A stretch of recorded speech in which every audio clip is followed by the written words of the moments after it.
October, 1943. Adolf Galland, General of the Fighters, brings the Reichsmarschall a report he does not want to hear. American fighter wreckage has been recovered east of Aachen. The wreckage includes an empty external fuel tank, dropped during combat, of a type the Luftwaffe has not seen on a single-engine American fighter before. Galland's point is simple. American single-engine fighters are now flying deeper into Reich airspace than any Luftwaffe planner had thought possible. They are carrying extra fuel under their wings and dropping the empty tanks when the fighting starts. The wreckage is not theory, it is physics. In Galland's later account, Göring shakes his head. He tells Galland the fighters must have been damaged. They must have glided eastward from altitude after being hit over the coast. American single-engine aircraft cannot reach Aachen and return to England. It is not possible. The Reichsmarschall refuses to consider the alternative. 5 months later, on a clear, cold morning in March 1944, German fighter pilots look through the canopies of their Messerschmitts and see American fighters wheeling above the bomber stream over the rooftops of Berlin. Their silhouette does not match any aircraft that should be able to be there. The capital of the Reich, 600 miles from the English coast across hostile sky, was supposed to be beyond the reach of single-engine American fighters. That was the operational assumption on which the entire daylight air defense of Germany had been built. And here they are, banking, climbing, hunting. This is the story of how those aircraft got there. It is the story of an airframe rolled out of the factory in 102 days, an engine swap proposed by a British test pilot during a 30-minute flight at Duxford, a polo champion turned air attaché who pushed the project through Washington against indifference, a fuselage fuel tank that nearly broke the airplane's handling, and a sign on a wall at the 8th Air Force Fighter Command that came down at the order of a new general named Doolittle in January 1944. It is also the story of the men who flew it on the days the Luftwaffe stopped believing the German skies were safe. The 4th of March, the 6th of March, the 8th of March. 3 days that did not end the war, but ended an illusion the Reichsmarschall had been holding for half a year. Galland had told him exactly what was coming. Göring had told him it was not happening. And then it happened, in formation, over Berlin. If this story matters to you, a like keeps it visible to the people who need to find it. To understand why the Mustangs over Berlin landed like a hammer blow on the senior leadership of the Luftwaffe, you have to understand the air war the 8th Air Force had been losing in the second half of 1943. The American daylight bombing campaign had been built on a doctrine that came out of the Air Corps Tactical School at Maxwell Field in the late 1930s. The doctrine held that heavily armed 4-engine bombers, flying in tight defensive boxes at high altitude, could fight their way to any target in Europe without fighter escort. The B-17 Flying Fortress was bristling with 50 caliber machine guns at nose, tail, top, bottom, and waist. The B-24 Liberator was similarly armed. Together, in close formation, the doctrine said, the cones of defensive fire would shred any fighter that came close. The doctrine was wrong. Lieutenant General Yeager, commanding 8th Air Force from December 1942, had spent most of 1943 discovering how wrong. On the 17th of August, 1943, Yeager had sent 376 B-17s against the ball-bearing plants at Schweinfurt and the Messerschmitt Assembly Works at Regensburg.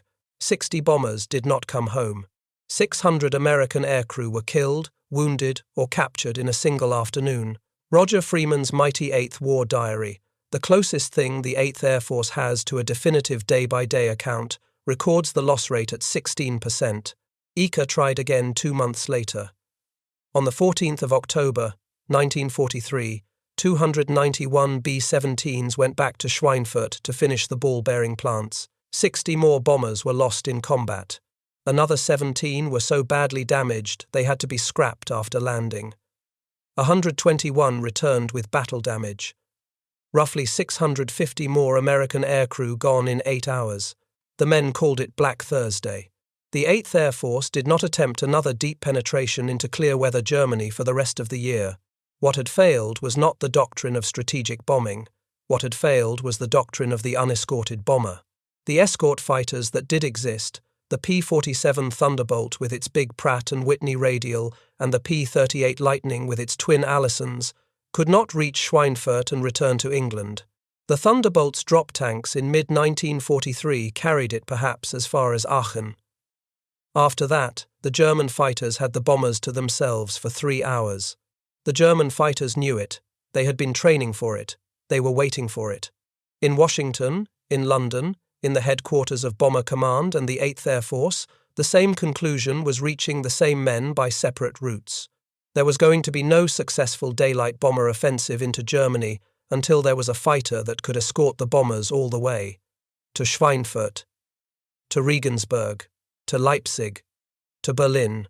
The fighter already existed. It had been flying for 3 years. It had been hiding in plain sight under the wrong engine. Go back to April 24, 1940. The British Purchasing Commission, scrambling to buy combat aircraft from any source that could deliver them, signed a contract with North American Aviation of Inglewood, California. North American was a relatively small company best known for the AT-6 Texan trainer. The contract called for 320 fighter aircraft of an entirely new design at not more than $40,000 apiece. The company's president, James Dutch Kindleberger, and his vice president, John Leland Atwood, accepted the British condition that the first prototype be rolled out the factory door in 120 days. The chief designer was an engineer named Edgar Schmood. The chief aerodynamicist was a young man named Edward Hawkey. The chief test pilot would be Bob Chilton. What is striking, looking back at the design choices made in those months, is how many of them were ahead of their time. Schmood specified a laminar flow wing, a then experimental aerodynamic profile that reduced drag at high speeds. He specified a low-slung belly radiator with a carefully shaped duct that, through what came to be called the Meredith effect, actually generated a small amount of forward thrust at cruise. He specified a long, lean fuselage with internal fuel tanks in the wings. The aircraft rolled out the factory door on the 9th of September, 1940, 102 days from contract signing. The legend rounds it to 120. It then sat for 18 days. The Allison V-17-1039 engine that was supposed to power it had not been delivered. When the engine finally arrived and was bolted into place, the aircraft, designated the NA-73X, was flown for the first time on the 26th of October, 1940, by a freelance test pilot named Vance Breese at Mines Field in Inglewood. 2 flights that day, a 5-minute hop and a 10-minute follow-up. The aircraft handled beautifully. The British called it the Mustang. The first production examples reached the United Kingdom in late 1941. By the spring of 1942, Mustang Mark I's were in operational service with Royal Air Force squadrons, and there the airframe collided with its engine. The Allison V-1710 was a fine power plant at low altitude. It used a simple single-stage mechanical supercharger that delivered good power up to roughly 15,000 feet. Above 15,000 feet, the power fell off sharply. The Mustang at 25,000 feet, where the bombers flew and where the Messerschmitts hunted, was slower than a Spitfire and slower than a Fokker-Wulf. Below 10,000 feet, the airplane was a missile. Above 20,000, it was a target. The Royal Air Force used the Mustang Mark I for tactical reconnaissance over the French coast and for low-level intruder work. It was an excellent airplane for that mission. It was not a high-altitude fighter, and without a high-altitude fighter, the bombers could not be escorted. On the 30th of April, 1942, a Rolls Royce service liaison test pilot named Ronnie Harker took a Mustang Mark I bearing the registration AG422 up for a 30-minute flight from Royal Air Force Duxford. The flight had been arranged by Wing Commander Ian Campbell Ord of the Air Fighting Development Unit, who knew Rolls Royce was looking for promising airframes for its new high-altitude Merlin engines. Harker landed and sat down and wrote a memorandum. He did not bury the conclusion. The Mustang airframe, he wrote, had the speed and the handling and the range of a fighter that could escort the bombers. What it lacked was an engine. Specifically, it lacked the Rolls-Royce Merlin 61, the Stage 2 speed supercharged engine that was about to give the Spitfire Mark IX its high-altitude performance. The memo went up the Rolls-Royce chain at Hucknall. A handful of trial conversions were authorized. The first Merlin Mustang, designated the Mustang 10 by the British, and given the airframe number AL975, took off from Hucknall on the 13th of October, 1942, with Rolls Royce chief test pilot Captain Ronald Shepard at the controls. The performance was extraordinary. 433 miles per hour at 22,000 feet, service ceiling above 40,000 feet. This was a new airplane. Now the project needed an American champion. It found one in a man named Tommy Hitchcock. Hitchcock is one of the unsung figures of the air war and one of the most interesting men to wear an American uniform in either World War. He was born on the 11th of February, 1900, in Aiken, South Carolina, into a family of New York wealth and Long Island polo fields. He was a 10-goal polo player from 1922 through 1940, the highest rating the sport awards. He was a partner at Lehman Brothers. He was one of the men F. Scott Fitzgerald drew on for the character of Tom Buchanan in The Great Gatsby. He had also flown for the Lafayette Flying Corps in 1918 as an 18-year-old American volunteer in the French Air Service. He had been shot down behind German lines. He had escaped from a moving German prison train by jumping from a window. He had walked to Switzerland. In 1942, Lieutenant Colonel Tommy Hitchcock was the assistant air attaché at the American Embassy in London. He saw the Mustang 10 data. He saw what Harker and Rolls Royce had seen. He understood immediately what an American fighter with a Merlin engine and the legs to reach Berlin would mean. And he understood that the Mustang program in Washington had no senior advocate. He wrote the memo that became the key American document on the project. He sent it to Assistant Secretary of War for Air Robert A. Lovett. He pushed it through the Material Command. In the autumn of 1942, 2 airframes from the existing American Mustang order were pulled aside and redesignated. Originally called the XP-78, they became the XP-51B. The first American Merlin Mustang flight took place at Mines Field on the 30th of November, 1942, with Bob Chilton at the controls. 45 minutes in the air, above 30,000 feet, ending in a smoking landing from a coolant leak. The data confirmed the British figures. The airplane was a new aircraft. The engine was license-built in the United States by the Packard Motor Car Company of Detroit as the V1650. Packard would build more than 55,000 Merlins before the war ended. By the spring of 1943, the first production P-51B Mustangs were coming out the Inglewood factory door. By autumn, the first crates were being unloaded at British ports. What the aircraft brought to the 8th Air Force was not just speed at altitude, it was reach. The P-51B carried 92 gallons of internal fuel in each wing and another 85 gallons in a tank installed behind the pilot's seat. 269 gallons of internal fuel in a single-engine fighter. Add 2 75-gallon drop tanks under the wings, or the larger 108-gallon tanks made from compressed paper that the British produced to save steel, and the airplane had a combat radius of 600 to 750 miles depending on profile. Berlin lay roughly 550 miles from the English coast across hostile airspace. The math worked. Just. There was a catch. There is almost always a catch. The 85-gallon fuselage tank behind the pilot was a brilliant engineering solution to the range problem and a serious one for the aircraft's handling. With the tank full, the aircraft's center of gravity was so far aft that stick force per G fell almost to zero. The airplane became longitudinally unstable. Pull too hard on the stick at high speed with a full fuselage tank and the Mustang could enter a snap roll, lose elevator authority, or do worse. Army Air Force's Technical Order 01-6, 0J-26 laid out the procedure. Pilots burned fuel from the fuselage tank first, on the climb out from England, down to no more than 40 gallons, before switching to drop tanks. By the time the formation reached the German border, the fuselage tank was light enough that the aircraft handled properly. By the time the drop tanks were jettisoned and the dogfighting began, the internal load was nearly all in the wings where it belonged. It was an operational fix to a structural compromise. The compromise paid for Berlin. In England, in the late autumn of 1943, the first American P-51B group was unloading its crates at a muddy airfield called Boxted in Essex. The 354th Fighter Group had crossed the Atlantic on the troopship Athlone Castle in late October. It belonged administratively to the 9th Air Force, the tactical air force assembling in England to support the eventual invasion of France. It was operationally attached to the 8th Air Force for the strategic bomber escort mission.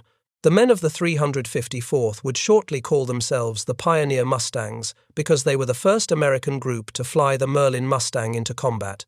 They needed a combat leader. Their commanding officer, Colonel Kenneth Martin, was a capable administrator with limited combat experience. The 8th Air Force solved the problem by lending them a man from the 4th Fighter Group. His name was Donald James Matthew Blakeslee. Blakeslee, a lieutenant colonel at that point, was 26 years old, born in Fairport Harbor, Ohio, on the 11th of September, 1917. He had volunteered for the Royal Canadian Air Force in 1940, before the United States was in the war. He had flown Spitfires with the Royal Air Force Eagle squadrons. When the Eagle squadrons were folded into the United States Army Air Forces as the 4th Fighter Group in September 1942, Blakeslee transferred with them. He had been over the French coast. He had been over Germany. He had been shot at more times than he could count, and he had a Royal Air Force Distinguished Flying Cross to prove it. On the 1st of December, 1943, Blakeslee led 24 P-51Bs of the 354th Fighter Group on a sweep over the Pas de Calais. It was the first combat mission flown by an American Merlin Mustang group. Nobody was shot down. Nobody scored a kill. The Mustangs had announced themselves over France. 12 days later, on the 13th of December, the 354th flew its first deep penetration escort to Kiel, 480 miles into Germany. The Luftwaffe noticed. By the second half of January 1944, the 354th was a competent combat group, though it would still need a permanent combat commander. Colonel Martin had been shot down on the 11th of January and taken prisoner. On the 12th of February, Lieutenant Colonel James Howell Howard formally took command. Howard is one of the men whose name belongs on the record.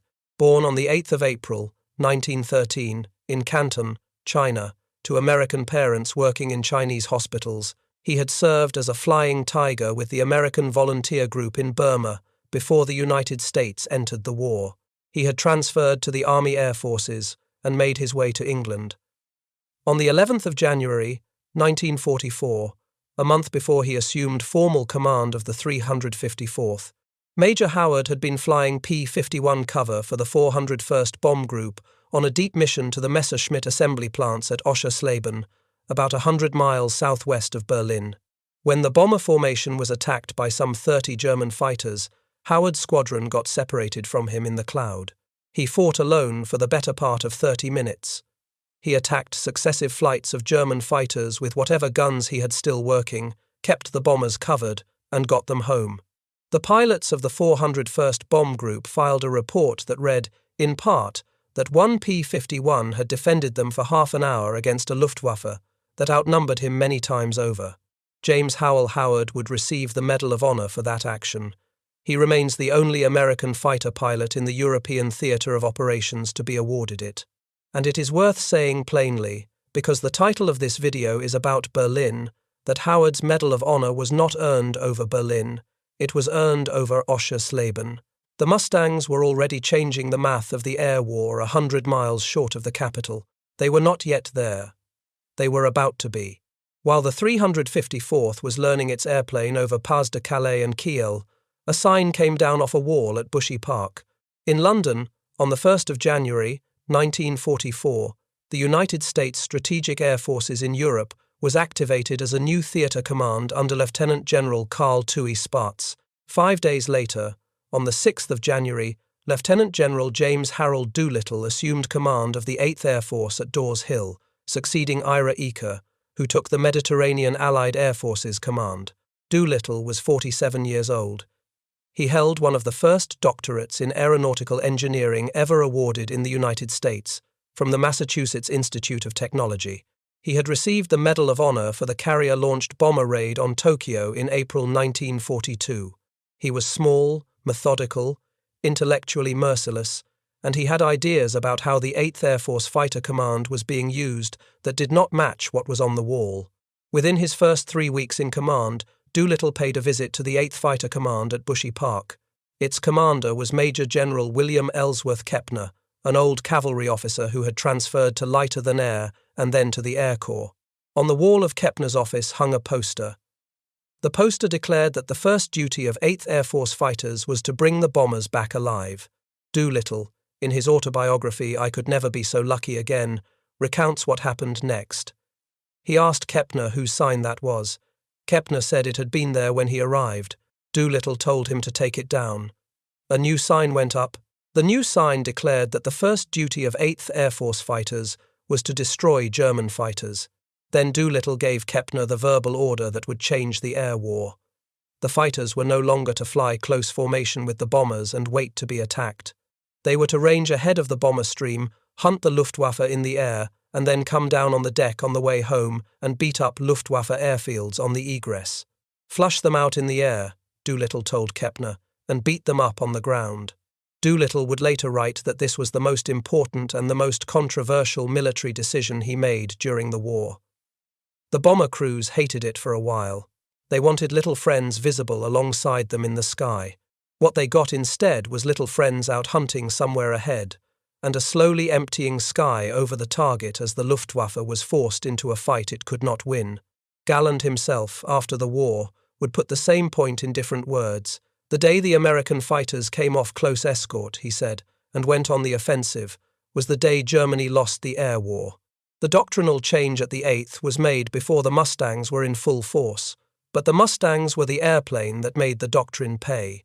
A P-47 Thunderbolt cleared to hunt could not chase a retreating German fighter back to its base if its base was at Brandenburg. A P-51 Mustang could. The combination of Doolittle's offensive sweep doctrine and the Mustang's reach was what closed the trap. The Luftwaffe felt the trap close before the Mustangs reached Berlin. From the 20th to the 25th of February, 1944, the United States Strategic Air Forces ran the operation called Argument, which the men who flew it called Big Week. 3,800 American heavy bomber sorties over 6 days, 10,000 tons of bombs aimed at German aircraft production, ball bearings, and the Reichsverteidigung's command structure. 226 American heavy bombers were lost. 28 fighters. Royal Air Force Bomber Command lost another 131 in concurrent night operations. The Luftwaffe lost 355 day fighters and roughly 100 experienced pilots in those 6 days. Williamson Murray, in Strategy for Defeat, the Air University press study of the Luftwaffe published in 1983, tabulates the broader picture. In February 1944, the Luftwaffe wrote off 33.8% of its single-engine fighter strength and 17.9% of its fighter pilots. In March 1944, the figures were 56.4% and 21.7%. You cannot fight an air war losing more than half your fighters and more than a fifth of your pilots in a single month. On the 25th of February, the last day of Big Week, General Lieutenant Josef Schmid, commanding 1st Fighter Corps, wrote in his command diary that the Luftwaffe was fighting a hopeless battle. 6 days later, the Mustangs went to Berlin. The 8th Air Force ordered its first Berlin mission in early March, almost as a statement. The bombing of the capital was militarily useful. The bombing of the capital was also psychologically the answer to a year of headlines in which only Royal Air Force Bomber Command had attacked Berlin, and only at night. On the 3rd of March, the weather collapsed almost immediately. Cloud tops over the Jutland Peninsula climbed past 28,000 feet. Contrails were impossible to fly through. Most of the bombers were recalled and dumped their loads on coastal targets of opportunity, but the recall did not reach everyone. The 55th Fighter Group of P-38 Lightnings, based at Royal Air Force Northampstead under Lieutenant Colonel Jack Jenkins, continued east. Whether they did not get the recall, or whether Jenkins chose to ignore it, has been debated. What is not debated is that the 55th Lightnings became the first Allied fighters in the skies over Berlin. A round trip from Northampstead to the capital and back was something on the order of 1,300 miles. They found no bombers to escort and turned for home.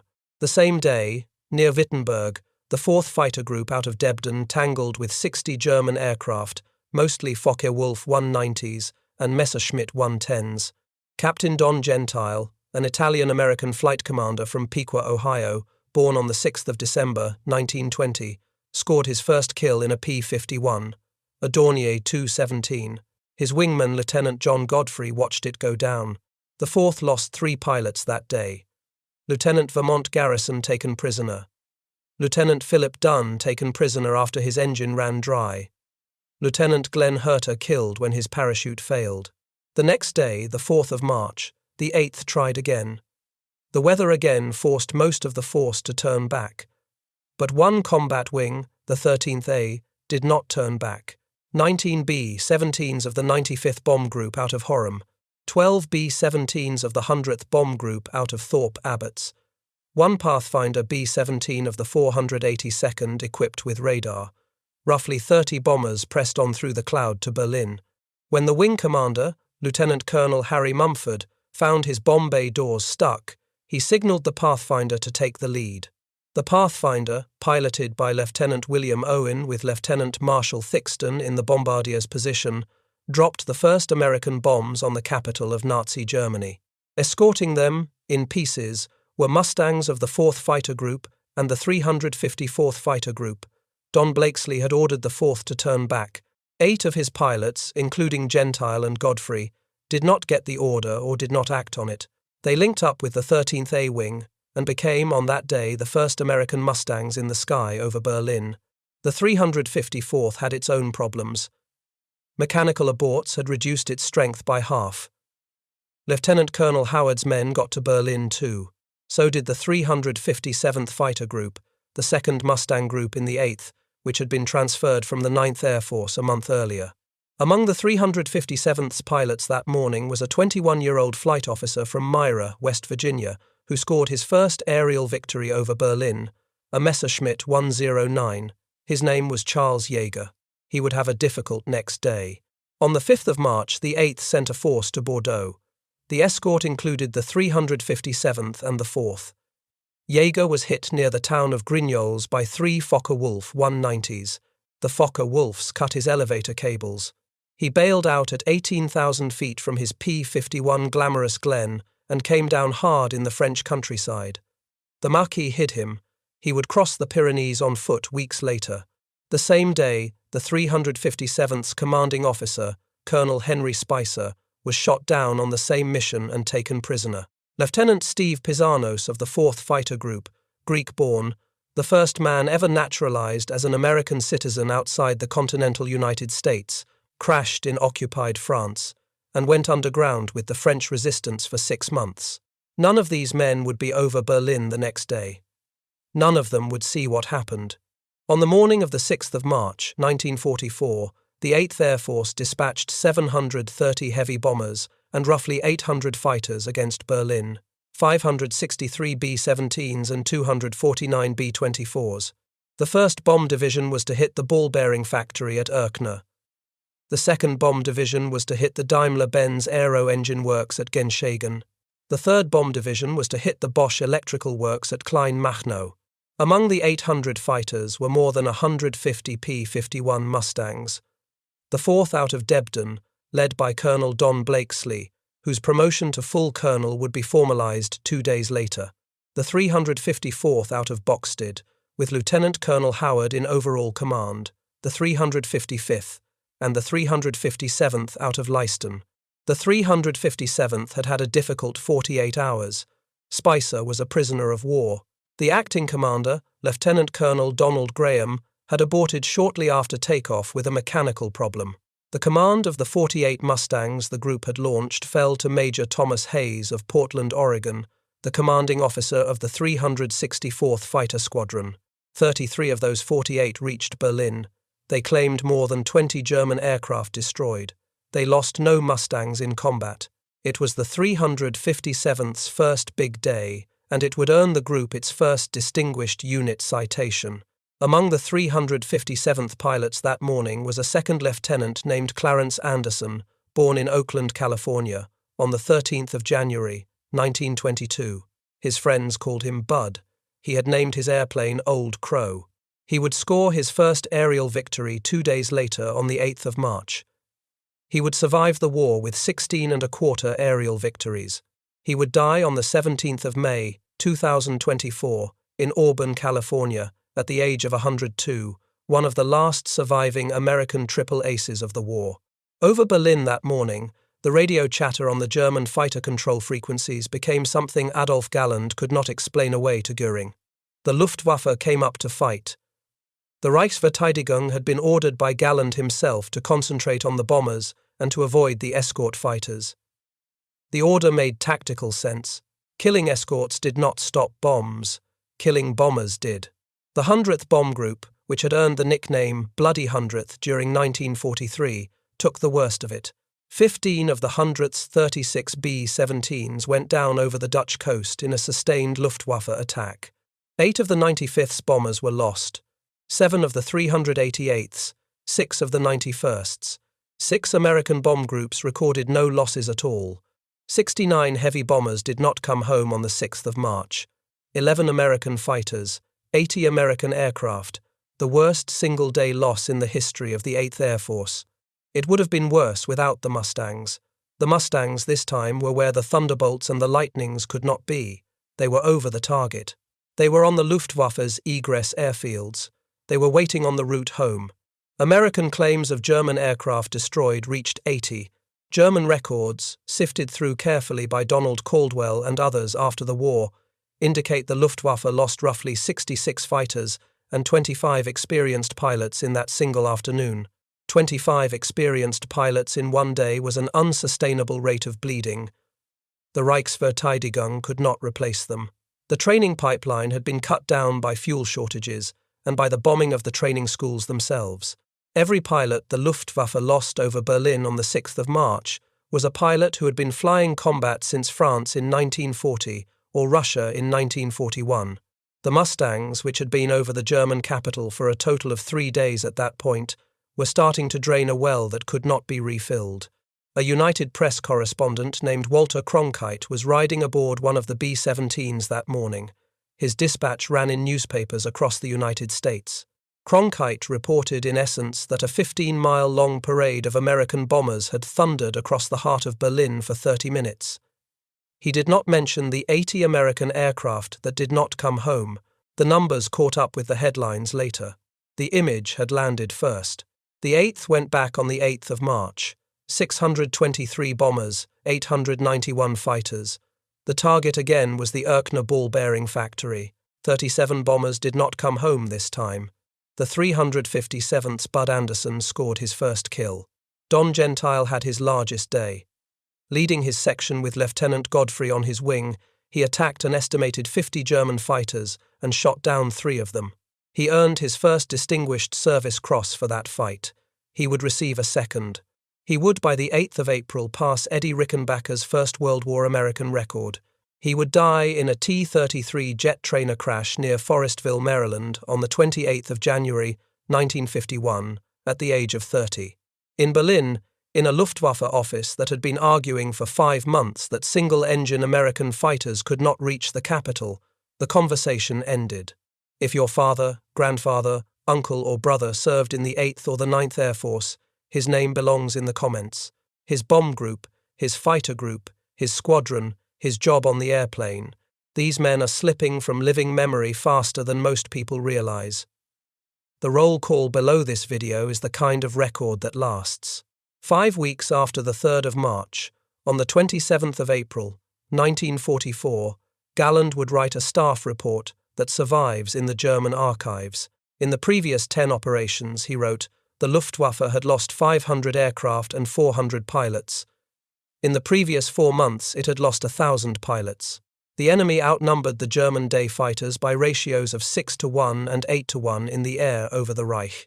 Galland told his commanders he would rather have a single Messerschmitt 262 jet fighter in service today, he wrote, than 5 Messerschmitt 109s. A month earlier, he had been saying 3. The situation, he wrote, was developing. A few days before Galland wrote that report, on the 19th of April, 1944, Tommy Hitchcock, the polo champion and Lehman Brothers partner who had pushed the Merlin Mustang program through Washington, took a P-51B up near Salisbury, Wiltshire, to investigate the high-speed dive handling problems of the P-51B. The aircraft did not recover from the dive. The handling instability he had been investigating killed him. He was 44 years old. He never saw what his airplane did to the Luftwaffe over Berlin. He had heard about it. He died knowing. There is a passage in Galland's memoir The First and the Last, published in German in 1953 and in English by Methuen in 1955, that has been quoted for 70 years. Galland writes that he warned Göring repeatedly that American long-range fighter escort was coming. He writes that Göring repeatedly refused to believe him. He records that at one point, after the wreckage of American fighters was recovered well west of Berlin, the Reichsmarschall actually told his own staff that the American fighters were not there.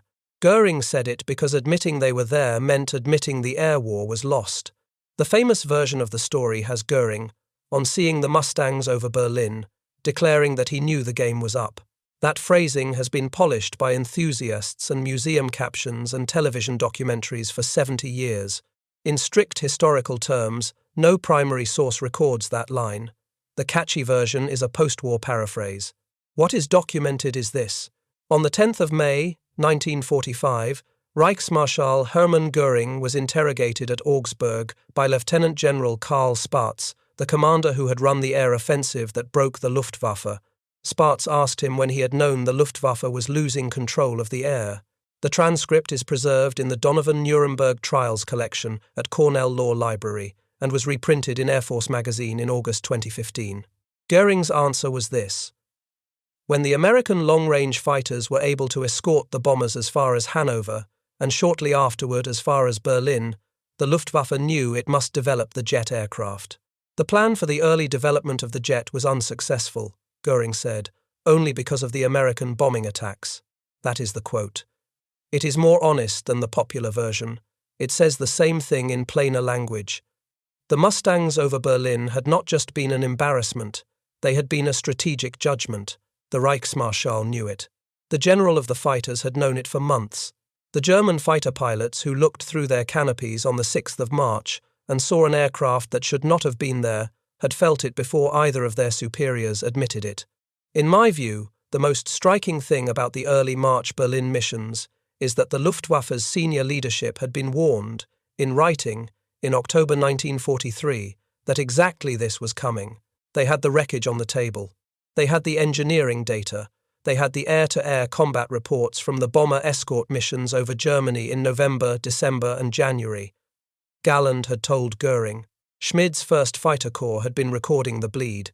The Jägerstab, the fighter staff, was activated by Albert Speer on the 1st of March, 5 days before the first full-scale Berlin raid, precisely because the day fighter situation was collapsing. Everyone in the Reich who needed to know knew. The Reichsmarschall refused to. And when the Mustangs came anyway, they came on schedule. Roger Freeman's mighty 8th War Diary records the operational facts in dry chronological prose. Donald Caldwell and Richard Muller's The Luftwaffe over Germany supplies the German side with the same dry precision. Jeffrey Ethel and Alfred Price, in Target Berlin Mission 250, written using both American mission records and the surviving Luftwaffe loss returns from the German Federal Archives, give the casualty arithmetic on the 6th of March without sentiment.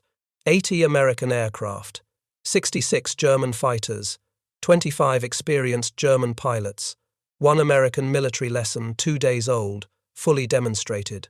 The Mustang would not have done this without the Merlin engine. The Merlin would not have done this without Tommy Hitchcock pushing it through Washington. The fighter command of the 8th Air Force would not have used the Mustang properly without Doolittle taking the sign off the wall. The sign would not have come off the wall without Yeager's catastrophes at Schweinfurt and Black Thursday teaching the price of unescorted bombing. The catastrophes would not have led to a doctrinal change without Spaatz's organizational reshuffle in January 1944. Each man and each decision mattered. None of them mattered alone. The Mustangs over Berlin were the visible payoff of a chain of choices that ran from a contract for 320 airplanes signed at Inglewood on the 24th of April, 1940, all the way to a B-17 waist gunner watching a single-engine American fighter pull alongside his window over the rooftops of the capital of Nazi Germany. Colonel Donald James Matthew Blakeslee, who led the 4th Fighter Group over Berlin on the 6th and 8th of March, retired from the United States Air Force as a colonel and died on the 3rd of September, 2008, in Florida. He was 90 years old. Captain Dominic Salvatore Gentile of Piqua, Ohio, who scored his first P-51 kill on the 3rd of March and broke Rickenbacker's record over Schweinfurt on the 8th of April, died in a T-33 jet trainer crash near Forestville, Maryland, on the 28th of January, 1951. He was 30 years old. Brigadier General James Howell Howard, Medal of Honor, the only American fighter pilot in the European theater of operations to receive it, born in Canton, China, on the 8th of April, 1913, died on the 18th of March, 1995, in Bay Pines, Florida. He was 81. Brigadier General Clarence Emile Bud Anderson, born in Oakland, California, on the 13th of January, 1922, died on the 17th of May, 2024, in Auburn, California, at the age of 102. His airplane, on every wartime mission and on every post-war test flight, was named Old Crow. Brigadier General Charles Elwood Yeager, who scored his first kill over Berlin on the 4th of March, was shot down the next day, walked across the Pyrenees, came back and finished the war with 11.5 aerial victories, and on the 14th of October, 1947, became the first man to fly faster than the speed of sound. He died in Los Angeles on the 7th of December, 2020, at the age of 97. Lieutenant Colonel Tommy Hitchcock, 10-goal polo champion and the man whose Washington memorandum got the Merlin into the Mustang, died in a P-51B near Salisbury, Wiltshire, on the 19th of April, 1944, at the age of 44. Adolf Galland, who told the Reichsmarschall it was coming and was disbelieved, died in Oberwinter, Germany, on the 9th of February, 1996. He was 83.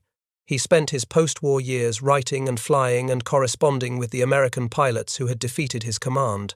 Reichsmarschall Hermann Göring took cyanide on the night of the 15th of October, 1946, 2 hours before he was to hang at Nuremberg. He was 53. In his interrogation by General Spaatz at Augsburg 5 months earlier, he had named the moment the air war was lost. It was the moment Galland had named for him in October 1943. It was the moment a British test pilot named Ronnie Harker had set up 2.5 years before that, with a 30-minute hop in a Mustang Mark I at Duxford. What is striking, in plain terms, is how often history's hinge moments are not battles but engine specifications, fuel tank designs, signs on office walls, and memos written by middle-ranking officers nobody in the senior leadership wanted to hear from. If this story stayed with you to the end, a like helps the next person find it. If you want more like this, subscribe. Their names belong in the record. That is why we tell these stories.